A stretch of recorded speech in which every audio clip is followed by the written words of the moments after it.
Are you here because this book didn't make a whole lot of sense to you? Or maybe it did make sense and you wanted to see what maybe some of my sources of inspiration were? Or maybe you want a little more light shed on those trenchcoat characters? Well, in this video, I'm going to do my best to meet those needs. Hi, I'm Marvin Jeff, and welcome to the Book Explorer. If you enjoyed the book Mr. Cody, then this is the video or series of videos you should check out, as I'll be providing some commentary on some source of inspiration, a little behind the scenes, and reveal some of the little nuances and Easter eggs that you'll find in the book. So particularly in this video, I'll be talking about those trenchcoat characters. I'll also be talking about that character who works in the arcade that seems to look like a werewolf, and what the idea behind that was, or where the inspiration that came from. I'll also be talking about the rainbow-wax, what's the deal with the rainbow-wax, and also I'll explain a little bit what that dedication at the beginning of the book means. Alright, so let's get started.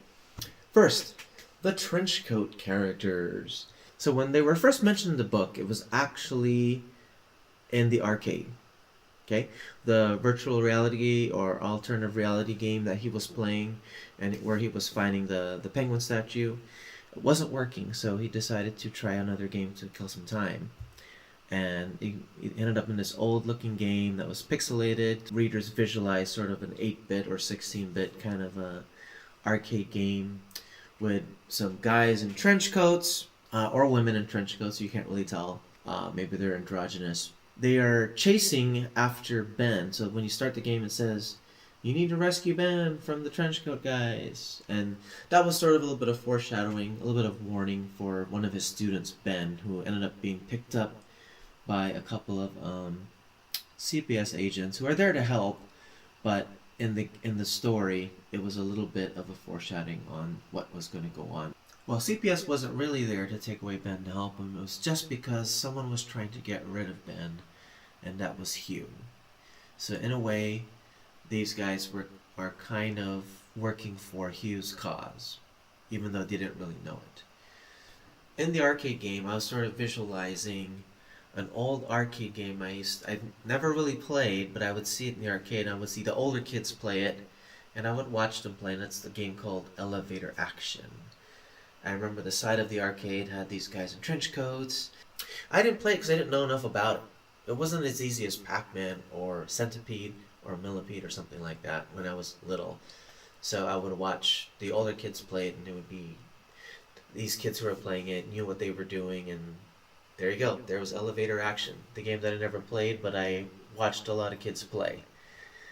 So that's kind of what I was aiming for when he was playing that game, something that looked along those lines. But they kind of came to life when they walked into the office and took Ben away, because Hugh was didn't like the way Ben looked at him. But I'll talk about that scene on a different video. Why did Hugh get rid of Ben? Okay? Alright, so the next part we're going to talk about is the arcade worker who looks like a teen werewolf. Well, that was a real-life source of inspiration. When we were kids, my younger brother and sister, we would when we would go to this one particular arcade, even a year or so later, we would still see that same guy working there, and he was this young guy, and we kind of giggled, but not in a bad way. We thought he looks a little bit like a werewolf, doesn't he? And we put teen werewolf because he's a younger guy and kind of really slim and a little more on the skinny side, not like a big muscular werewolf or anything like that. So we thought, oh, he looks like a teen werewolf. And there was a cartoon back then also, I thought, that was called Teen Werewolf or something like that. But he was just really, he's got really long bushy hair and even a beard, and he just kind of had like that teen werewolf look. So I decided, I'm going to put that old memory into this book because I needed someone who works in the arcade. So that's where that came from. Next part is the rainbow wax. So I need a little, in the last video I talked about little elements to kind of displace it from our normal world, where I had a dog breed called Vesuvian Terrier, which is not real, and I had other pieces too where something from this decade is kind of mixed with something from the 80s, and that doesn't really mix in our real world. So that was kind of a way to set that setting apart. I just added another piece in there called rainbo-wax. I just thought, you know what, I wanted her to take out these crayons, Nova, but why don't I call it something different, so it would kind of make the reader think, oh, well, they call them this in this world, or this dimension, or whatever you want to call it. And I thought, what else could I call a crayon? It's basically wax, and there's a lot of color, so I just said rainbow wax. So I had them call rainbow wax in this story. So that's where that came from. And lastly, the dedication. So the dedication says, for those that are different from the beginning, but the same in the end, my wonderful parade that all ends in N. And in that dedication, I'm basically dedicating it to my family. Okay? Different from the beginning, same in the end, could be taken in more than one different ways. The first way being our names. Our names all start off differently, but they all end in end. And the letter N. So that's what that last part says, my wonderful parade that all ends in N.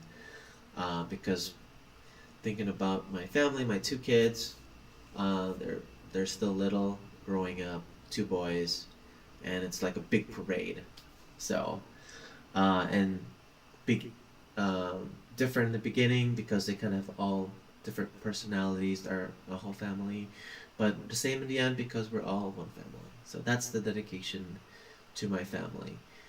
If you're interested in learning more, please hit that subscribe button. I'll be putting out more videos about this book. Also, leave any comments in the comment section if there's anything particular you wanted to find out. If you haven't done so, please consider leaving a book review for Mr. Cody on Amazon. It would help me tremendously, and I would really appreciate it.